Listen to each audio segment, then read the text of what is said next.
You don't get beyond it. What you do is absorb it.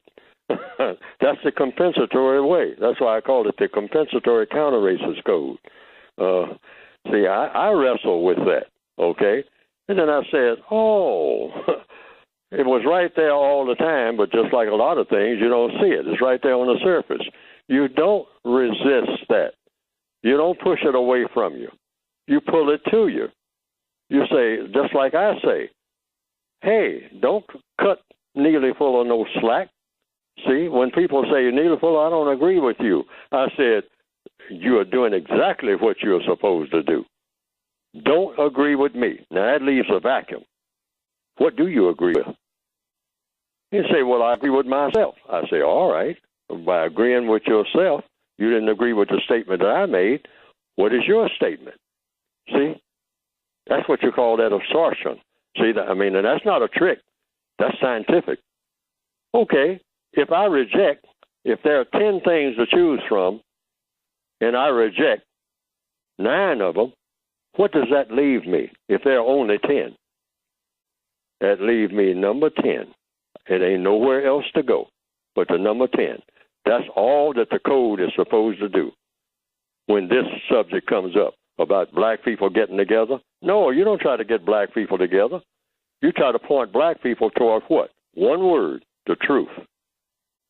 And say, now wrestle with it individually, yourself. What do you do about that truth that you are facing alone, since you have painted yourself in that corner? All right? You say you got all the answers. Okay, this is answer time. All right? Okay, you're getting pulled over now. You say you didn't want to follow what you call Neely Fuller's formula, which is really not Neely Fuller's formula. It's the formula of the universe. I'm trying to get people to look into the laws of the universe. It's all around you. The universe teaches you cause and effect, just like it taught me. I was hard-headed. You're talking about, I'm the universe. I'm not the universe. I better go along with the laws of the universe. I'm kaput. I'm through. I'm finished. But see, black people, we think we got some mysterious formula coming out of nowhere. That just all about us, and all the people. And it's understandable because we have seen so many things fail. So we just assume that everything is a failure. Well, the universe hasn't failed. All right. So if you tap into the laws of the universe, you got it all, regardless of what Neely Fuller or anybody else says, because Neely Fuller had better tap into it, or he's in bigger trouble than he's already in now. So let's just give the illustration. There are people who have said, no, I can't be given over to the man, when he comes around. When he pulls me over, I ain't going to do that stuff that you say do, because I just made suggestions. I said 3 things. I'm just giving one illustration, because most black people don't pay any attention to it. Why? Neely Fuller's saying it. That's why. If somebody else says it, if a white person says it, now they'll pay some attention to it. But I understand that. Why? Because that's one of the effects of white supremacy. A white person can come along and say the same thing Neely Fuller's been saying, and some of them have done it.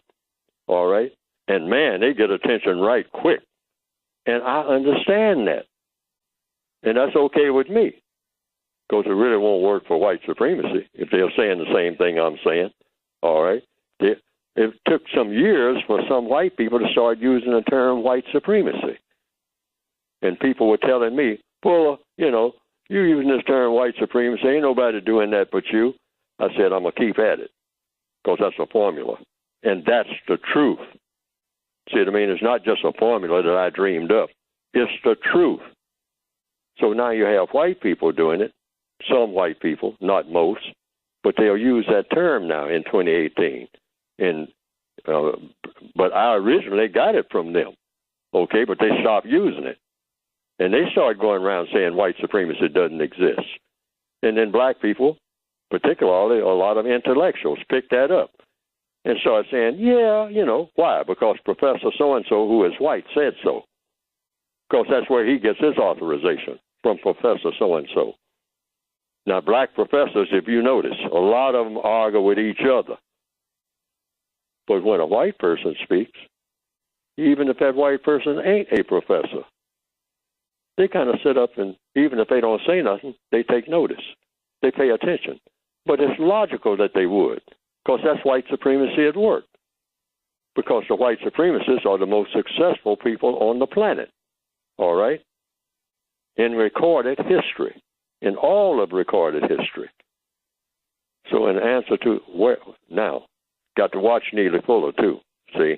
I got away from the question. There's always coming together. Yeah, that's right. a slogan. See, we got all kinds of slogans. We don't have a code. You know, Black Lives Matter. Well, Black Lives Matter to who? To whom?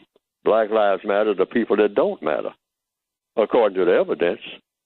That's why we keep getting pulled over and we keep going according to the ghetto code, which is a failure. I want to say that. Not only ghetto culture is a failure, black culture, what we call genuine, the real thing, black culture, is a failure so far. Why? Because it hasn't solved problems. That's why. We shouldn't just put a label on something and say, now we got it. We got it all now. I mean, and then add a footnote up under that box. We just put everything in and say, what? But we got a long way to go. Well, if you got a long way to go, it means your culture is failing until you have done it all. And you better get there quick and stop passing it on from generation to generation. So getting to this black people getting together thing, no, you don't get together with black people. You don't do that. Black people standing shoulder to shoulder, looking up at a balcony somewhere. I mean, whomever's supposed to be up there that they're making a protest to or whatnot, that is really not power. Power is when you have a code. The white supremacists understand that. That's why just one or two white supremacists can show up anywhere on the planet.